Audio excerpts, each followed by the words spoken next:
Здравствуйте, вы смотрите программу о лучшей футбольной команде на планете Земля. А лучше она, потому что наша в эфире ФК Уфа, наша команда. И с вами Жанна Байрашева и Артем Котежев. А гости на студии руководитель ФК Уфа ТВ Денис Недопекин и начинающая футболистка Гульназ Хусаинова. Здравствуйте. Здравствуйте. Очень интригующее начало. Начинающая футболистка Гульназ. Но мы с Гульназ поговорим чуть позже. Начнем с серьезных тем, с Денисом. Денис, футбольный клуб Уфа, наша главная команда после долгих месяцев сборов. Наконец-то ребята вернулись в столицу Башкортостана, тренируются здесь, на стадионе «Динамо». Хочу тебя спросить, вот как ты думаешь, в психологическом плане, как это повлияло на команду? Ведь ты все-таки в процессе работы так или иначе общаешься с ребятами. Да, конечно, это была большая психологическая разгрузка. Команда до этого практически безвылазно, январь-февраль провела на сборах в южных краях, так скажем, да, в Турции, на Кипре. Затем практически, не то что не заезжая в Уфу, поехала в Подмосковье на матч с «Динамо», а потом сразу в Саранск. И фактически получился еще один дополнительный четвертый сбор, да. То есть команда все так жила в гостиницах, то есть тренировочные базы, поля чужие. Вот. И вот после такого долгого промежутка, это фактически 3 месяца полноценных было, да, то есть команда возвращается домой. Конечно, это очень большая психологическая разгрузка. Ребята увидели свои семьи, дома, скажем, родные места, то есть родной стадион, опять же. В любом случае, это обязательно должно сказаться на настроении команды, на игровом тонусе. И я думаю, так и будет. То есть и все ребята об этом говорят. Родной стадион. Припали к родной траве, ребята вернулись домой. Жанна, я знаю, что ты тоже общался с ребятами. Да, я видела ребят на выходные, и действительно могу сказать, что они несколько поникшие, грустные после последних игр, не совсем удачных для нашей команды в целом. Но, знаешь, у них глаза действительно счастливые становятся, они довольны, что они здесь. Ну, конечно, Жанна, вот если нас с тобой поселить там в одном помещении, и мы не будем расставаться 3 месяца, я думаю, что ты тоже скоро взвоишь. Поэтому микроклимат в команде сейчас с каждым днем улучшается. И там было бы написана книга «Преступление и наказание» в нашем с тобой случае. Может быть. «Преступление и наказание 2». Да, да, это сейчас очень ремикс, прямо еще добавим, что ремейк. Черт, ремейк. Вообще ремикс я имела в виду укороченная версия. Просто ударил и все. Ремикс это не укороченный. Итак, Денис, а погода? Как погода в Уфе и как проходят тренировки? Ну, погода нас с каждым днем все больше и больше радует. То есть она вас радует все-таки, да? Да. Она меня не радует, поэтому я уточняю. Ну, для футбола. Да, профессиональных спортсменов она в любом случае с каждым днем все больше и больше радует. Это можно утверждать однозначно. Вот, температура становится плюсовая уже и рано утром, и днем, тем более, и вечером. Вот, соответственно, поле стадиона «Динамо» в хорошем состоянии. Денис, как команда готовится к Тереку, в каком режиме? И вот такой вопрос. В 3 последних матчах 1 очко. Ты как оцениваешь этот результат? Ну, очевидно, что мы свои очки не добрали в этих 3 матчах. Начну со второго вопроса, да. То есть, на мой взгляд, оптимально было бы, допустим, 4, а может даже и 5 очков. Ну, с «Динамо» было сложнее, конечно, все-таки команда на ходу, Лига Европы уже, да, была, то есть, а мы только первый матч проводили. Вот, и то мы, особенно в первом тайме, абсолютно ни в чем не уступали. С Краснодаром, я не могу сказать, что им повезло, да, но они просто более рачительно подошли к своим моментам, то есть, забили, можно сказать, все, что у них было.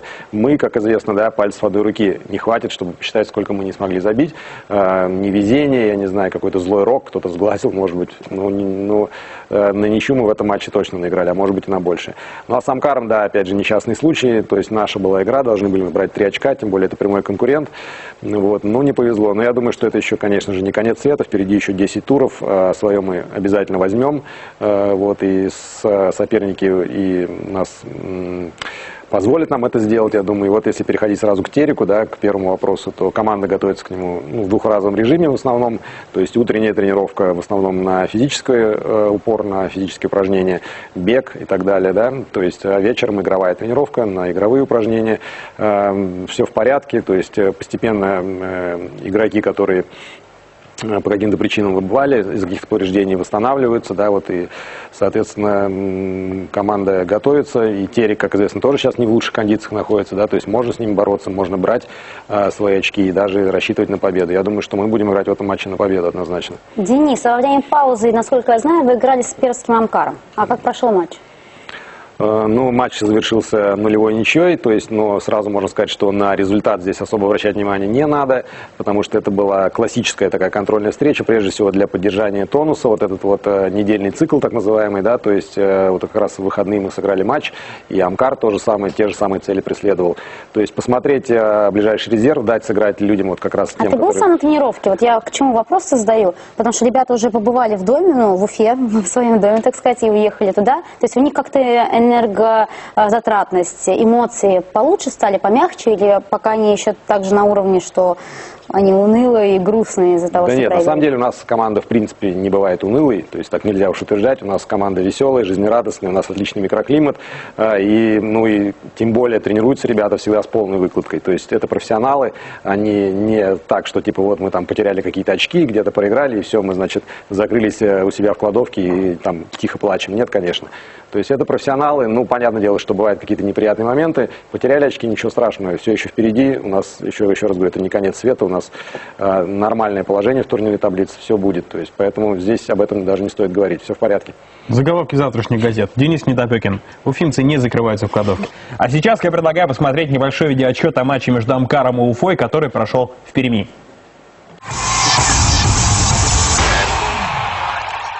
В матче против Амкара тренерский штаб уфимцев предоставил игровую практику большинству находящихся в обойме игроков, за исключением травмированных Сухова и Стоцкого и некоторых игроков основного состава. Интересно выглядела группа атаки у Уфы. Ее составили Диего, Голубов и очень неплохо вышедший на замену в последнем календарном матче с Краснодаром Зинченко. Товарищеская матча подразумевала большое количество замен. Соперник и вовсе провел игру двумя разными составами. Амкар в итоге не смог забить Уфе на родном стадионе, но и уфимцы в этот раз забитым мячом не отличились, при том, что несколько хороших возможностей было.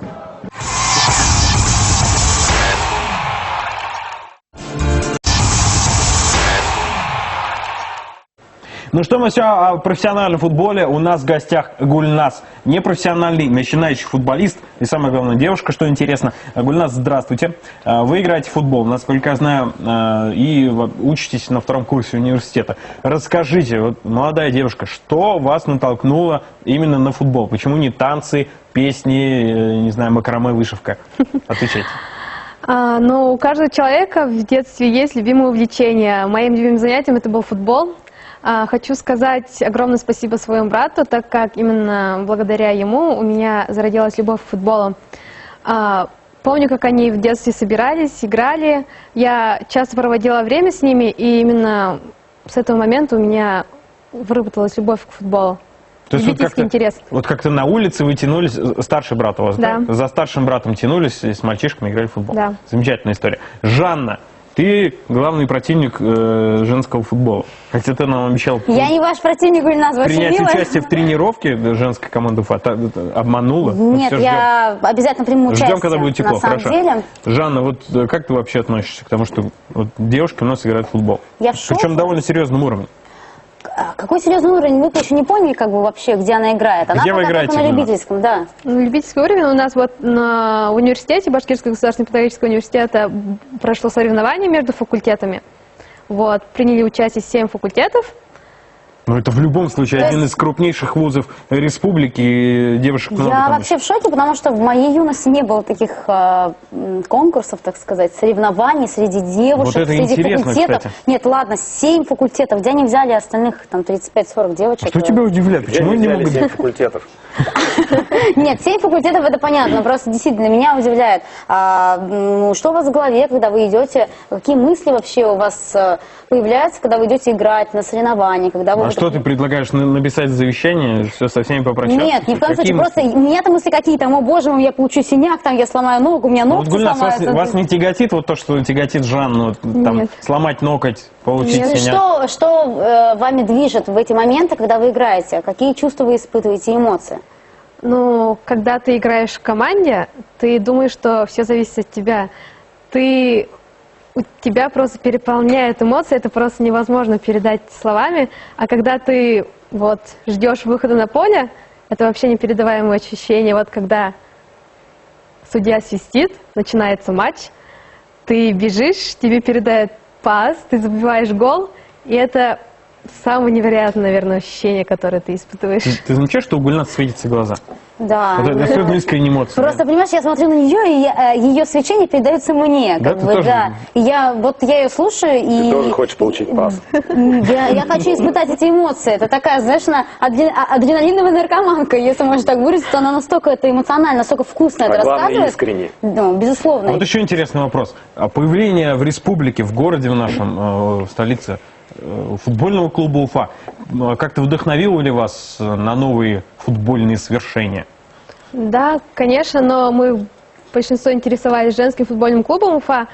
Но мне вот самой интересно посетить тренировки, посмотреть, что и как там происходит все.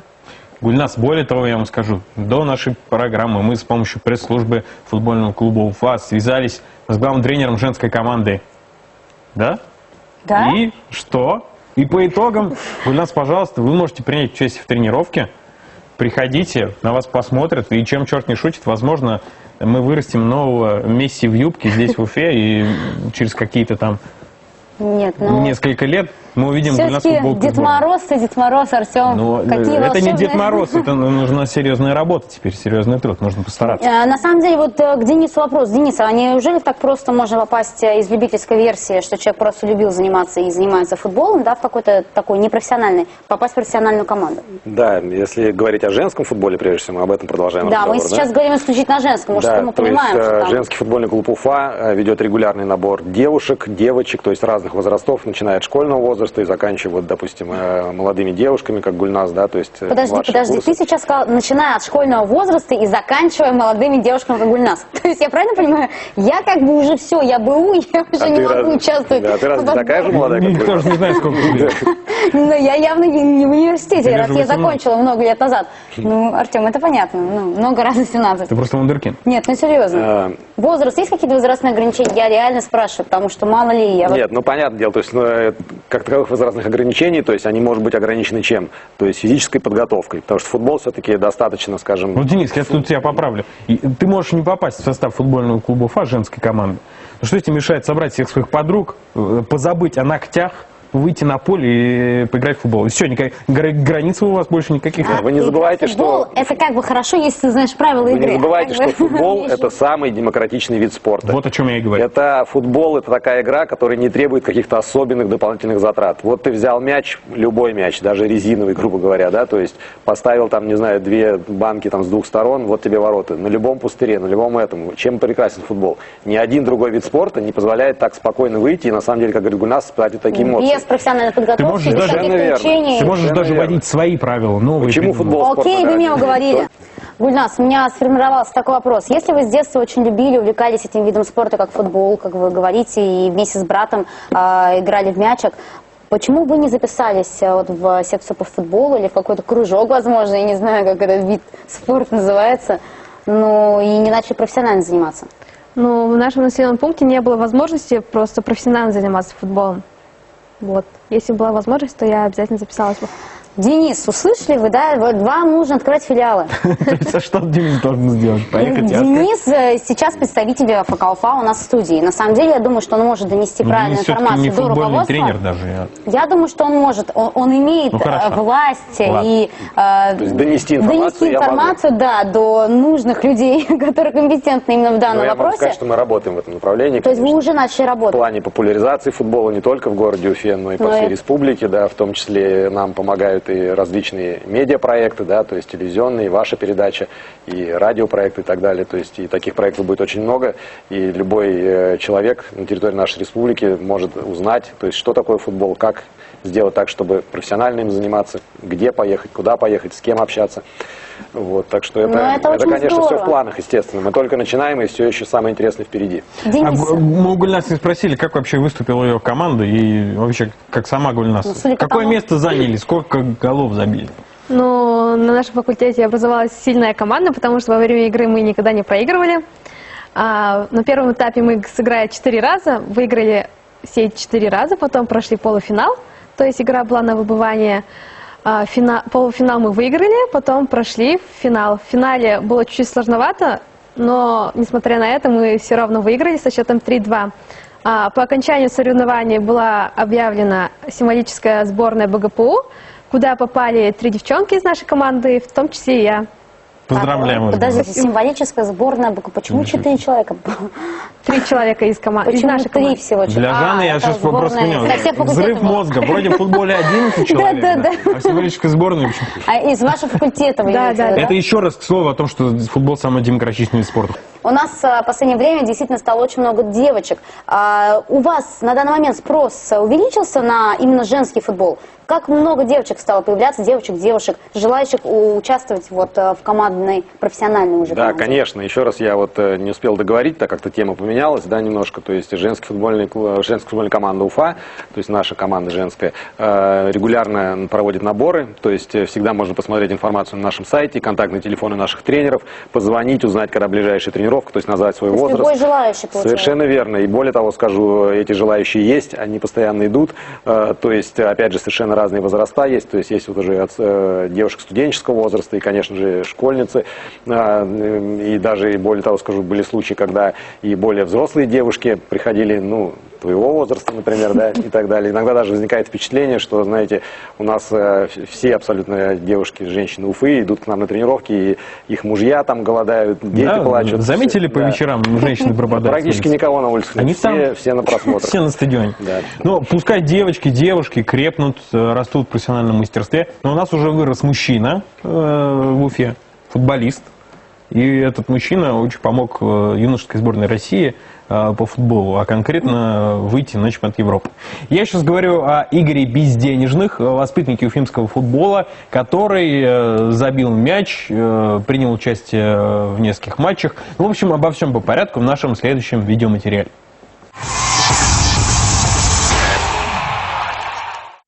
Воспитанник башкирского футбола Игорь Безденежных помог юношеской сборной России пробиться на чемпионат Европы. Национальная команда для игроков до 19 лет выиграла все 3 матча на групповом этапе элитного раунда.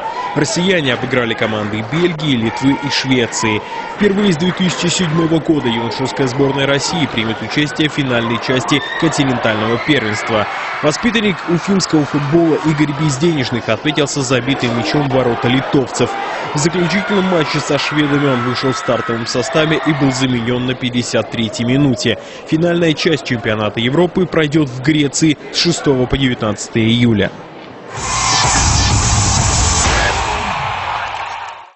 Пожелаем удачи нашей юношеской команде. Может быть, им покорится еще один континентальный турнир. Очень бы хотелось в это верить. Ну и в то, что Игорь Безденежных, все у него будет хорошо, он на него попадет. Команда Дмитрия Хамухи, это вот впервые за долгое время команда, которая сумела попасть на турнир Ю-17, да, и Ю-19. Более того, они еще и выиграли свой первый. О чем это говорит? Тем более еще и Безденежных играет в этой команде. О чем это говорит? Все-таки Уфа может воспитывать очень серьезный кадр. Да, никто в этом не сомневался. То есть и то, что в России у нас, то есть это не первые успехи, то есть периодически мы добиваемся успехов именно с уровня юношеских сборных, да, вот молодых У-17, У-19, да, вот. Что происходит потом, это другой разговор, да, то есть это, наверное, тема отдельной передачи. Что касается игры Безденежных, то на самом деле очень потенциально сильный игрок, он уже, в общем-то, и привлекается к тренировкам за основной состав, регулярно играет за Уфу молодежную. В общем, главное, чтобы не постигло его участие многих других футболистов такого же возраста, да, то есть, чтобы он Денис сгущает. Не останавливался в развитии, то есть думал больше о футболе, и у него потенциал, конечно, есть, он его обязательно раскроет. Так, Денис, а как Игорь из перспективного юниора превратится в профессионального игрока премьер-лиги? Чего следует избежать, наверное, да? Каких? Ну, я не знаю, может быть, есть еще помимо избегания Может еще быть, какие-то Денис, факторы. у вас есть рецепт, Да. как это делается? Чтобы стать профессионалом в любой области, то есть нужно заниматься прежде всего этой деятельностью и не отвлекаться ни на что постороннее. То есть в нарды играть Игорю не стоит? Да, если играть, то только очень редко, по выходным, то есть они с утра до вечера. И по словам нарды мы подразумеваем очень много другого, вы понимаете, о чем я говорю. Да, нарды, шашки там. Да, то есть вот просто я могу рассказать, у нас есть еще один молодой и перспективный футболист Александр Зинченко, да, я как-то его спросил, то есть, есть ли у него девушка, да, то есть нормально 18-летнего парня, как бы это самая пора, да, так скажем, он вполне четко сказал, что на данный момент его все мысли заняты футболом, он хочет Еще стать не профессиональным футболистом, да, то есть все остальное приложится, и в принципе он прав, то есть сейчас нужно заниматься, если хочешь чего-то достичь, то есть делать упор именно на футбол, то есть, не знаю, оставаться на дополнительной тренировке, там, шлифовать свое мастерство, какие-то физические нагрузки получать, я, к сожалению, Ну, не здесь говорю. я, конечно, могу поспорить. Но есть примеры уже известных футболистов, всемирно известных звезд, которые со своими девушками прошли путь отсюда. Артем, Сюда? спасибо тебе большое, на самом деле, потому что я бы тоже хотела на этот вопрос поспорить. Ну, не с Денисом, видимо, а с В ребятами, любом которые случае, ты говорил. это действительно тема отдельной программы. Да. А вот хочу, Гульнас, поинтересоваться, следите ли вы вообще вот за нашими футболистами? Может быть, у вас есть какой-то любимчик, фаворит, самый известный какой-то игрок в составе ФК Уфа? Или вот у вас такого фанатизма нет? Вы Такого любите играть фанатизма. сами? Фанатизма нет. И любимчика тоже нет? Она сказала, Нет, у меня фанатизма нет, у меня любимчики есть, поэтому, Гульнас, признавайтесь. Ну, нет у вас фаворита? Нет. А я хотел дать вам номер Игоря Безденежных или Александра Зинченко. Ну, может. А я и другие следующий номера раз. могу дать. Ну, на этом наша программа подходит к концу. Вам я хочу сказать спасибо большое за то, что пришли. Гульнас, вам успехов на вашем футбольном поприще. Будем за вами наблюдать. Вам удачи в футбольной команде. Ну а вам обязательно, Денис, продвигайте дальше чудесный ФК Уфа ТВ, который я смотрю и люблю. Вот. Мы с вами еще увидимся. Спасибо, будем стараться. Ну а с нашими телезрителями мы прощаемся на неделю. А я еще раз хочу напомнить вам, что 5 апреля ФК Уфа в Саранске примет Грозненский Терек. Прямую трансляцию этого матча вы сможете посмотреть на телеканале БСТ. Начало в 19 часов 55 минут. ФК Уфа – наша команда. Пока-пока.